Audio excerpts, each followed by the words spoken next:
ఏం చేస్తానన్నాడు? నీకు ఉపదేశం చేస్తాను. నేను చేస్తాను.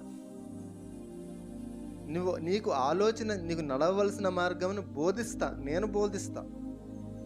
అంతేగాని ఎవరో ఇదిగో ఆళ్ళేదో చెప్తున్నారంట అక్కడికెళ్దాం. వీళ్ళేదో చెప్తున్నారంట ఇక్కడికెళ్దాం. వెళ్ళినప్పుడు ఏం జరుగుతుంది అంటే,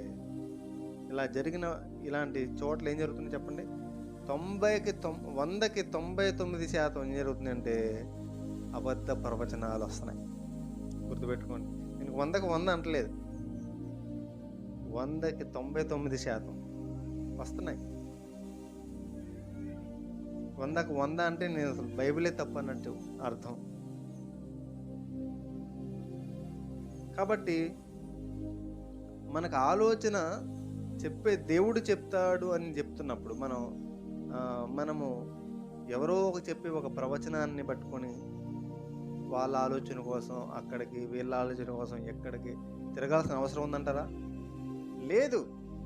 ప్రభువా, మరి ఈ విషయంలో నేనేం చేయాలి? నువ్వు ప్రార్థన చెయ్యి, నీకు ఆలోచన చెప్తాడు. నీ మనస్సులో, నీ హృదయంలో ఒక బలమైన, స్థిరమైన మనస్సును పుట్టిస్తాడు, స్థిరత్వాన్ని పుట్టిస్తాడు. అవును, ఇక వద్దు, నీకు ఆలోచనే వస్తుంది. ఆలోచన మీద నీ మనసు స్థిరపరచబడుతుంది.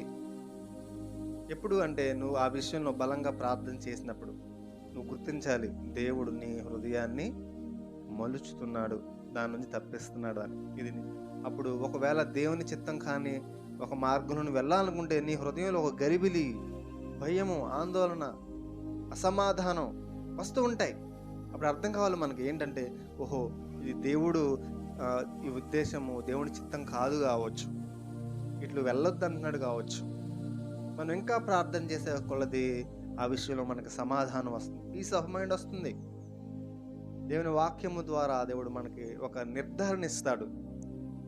అంతేగాని మీరు ఎలా ఉండదు అన్నాడు? బుద్ధి జ్ఞానము లేని గుర్రములు అన్నాడు. గుర్రములు, బుద్ధి